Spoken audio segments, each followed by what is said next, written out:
Hi guys, welcome back to my channel. This is our chat on happiness over 50, and I've been very pleased by some of the conversation that I've had the privilege to experience through the comments of people, women over 50 or less that have found that some of my thoughts are interesting to them. But this is another installation of my thoughts on happiness over 50, and I want to talk about when people discourage you. I am coming to you right now very candidly, because if I say that I've not been struggling a little bit, I've been slightly struggling a little bit. I realize it's because I'm struggling with discouragement. I'm struggling from discouragement, gratuitous discouragement from people. I was looking at a book on happiness over 50, and it was all about do things for yourself. So at the end of the day, you're doing all those great things for yourself. You're exercising, you're maintaining positive thinking and all that. But you're not Pollyanna. You cannot just keep being happy. Or at least you have to force yourself to basically prevent yourself from trying to really absorb and digest negativity. So I wanted to talk about the difficulty of being happy and keeping on going when others are just gratuitously discouraging us. That's something that's hard to understand, because I'm someone, I think anyone can attest to that. I believe that if I go into anybody's space and they didn't ask me to, and therefore this person is giving something of themselves, my job is to give the person a little positivity. Because there's a lot of people who are selfish out there, who only keep to themselves, who are talking about people's back, who put all their energy into that. But when someone goes into the light, opens up, share images, share pictures on YouTube or otherwise, or expand themselves, open themselves to others in the world, because I'm the type of person who always feel it is my privilege, if I'm consuming people's content, to acknowledge them as human and also as people who are trying to share, because sharing is a great thing. So when you like that, it's very hard to realize that you have people in your life or otherwise who feel compelled to discourage you. And I realized that one can say, oh, don't worry about it. Even if we don't worry about it, I want you to talk about clearly responses to that. But just know that you're going to get stunned by that, because the person meant to sting you. So just like any bug that bites you, you're going to feel the sting. It may not get deep inside you, your heart. It may not destroy you completely, but you're going to feel the pinch. That's going to disrupt your day. It's going to annoy you. And you're not going to be happy about it. So it's a question of time. When someone feels compelled to discourage us, to hurt us, I think we have to go through this process of realizing that we are hurt by it, because it was meant to sting and it stings. Does that mean we need to do the same thing back? No, we don't.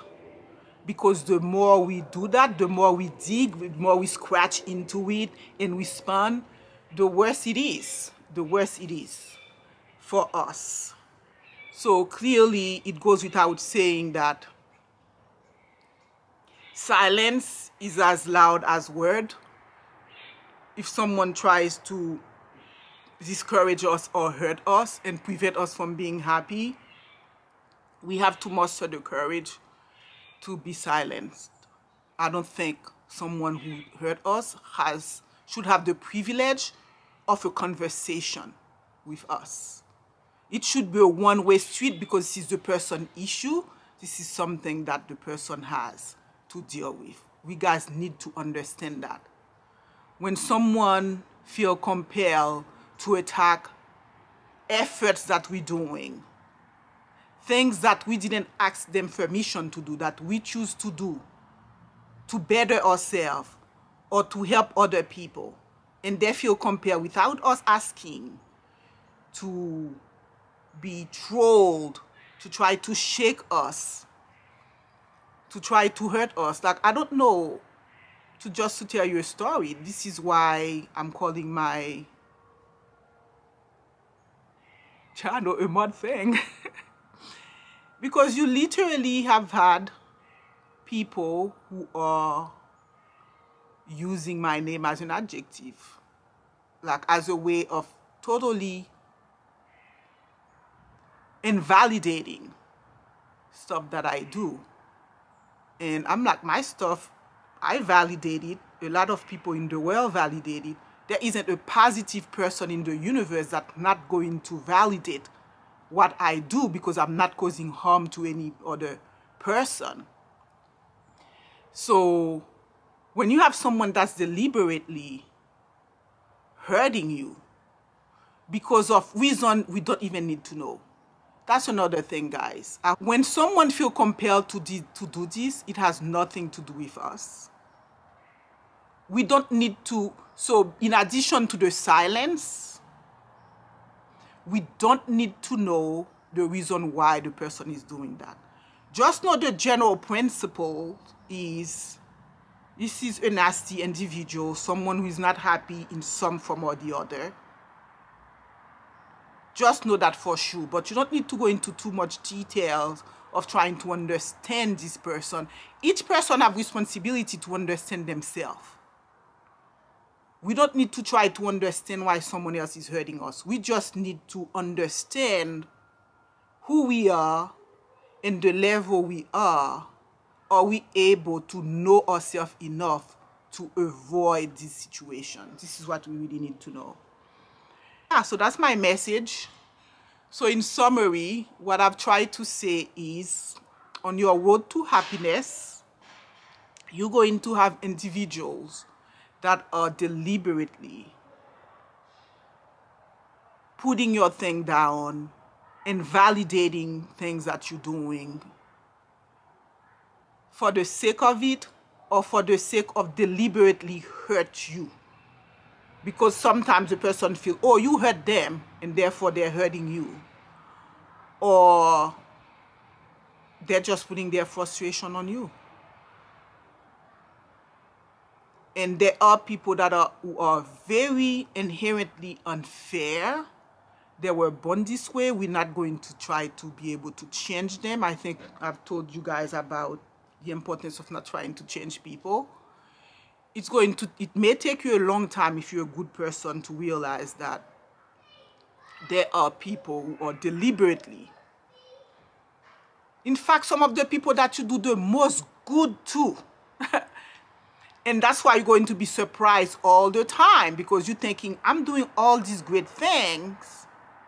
This person surely is cool with me. So you're always going to get stung by the surprise of seeing that it doesn't matter. If someone is essentially a hurtful person, it doesn't matter what you do. There's not going to be a great conversation. It's all going to be conflicting. It's going to be nasty. It's going to be ugly.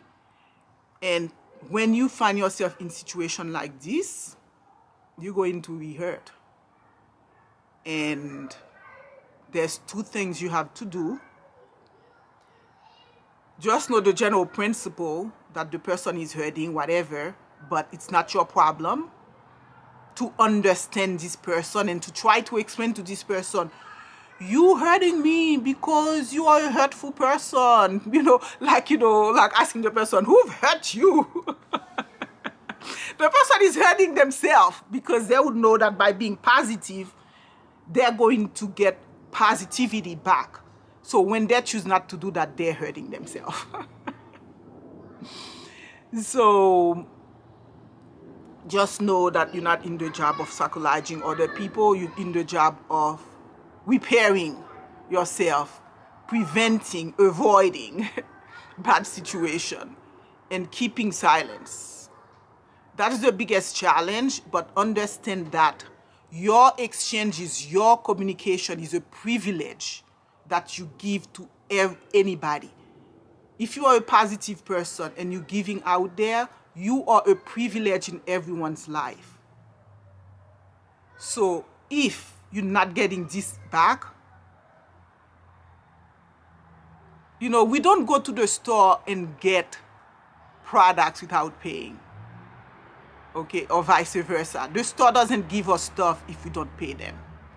It's the same way we should view exchanges, right? If something is defective, we want to return it to the store.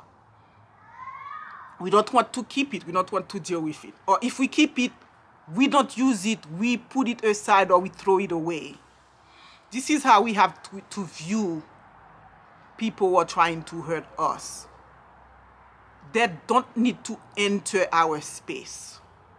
And if they are in our space, we have to ignore that situation. And we have to keep silence, because silence is really the gift that you're going to give yourself.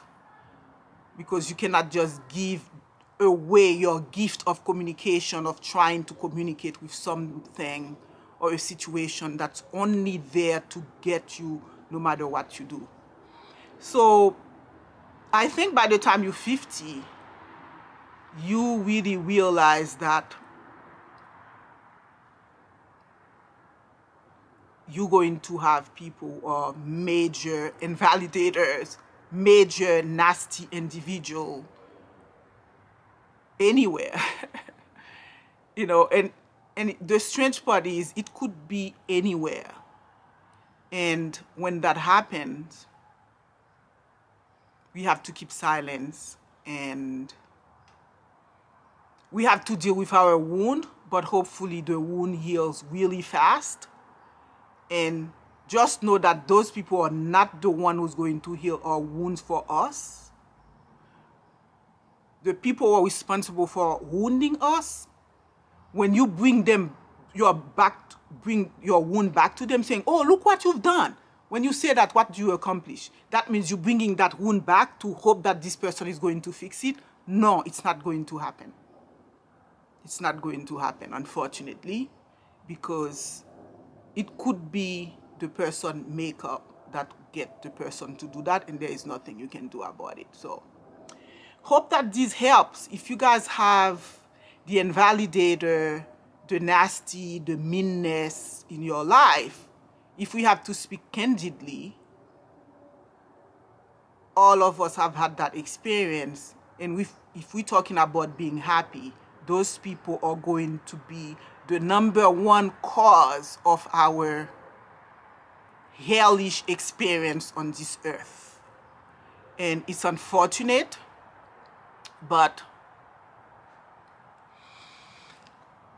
the only recourse we have is ignoring.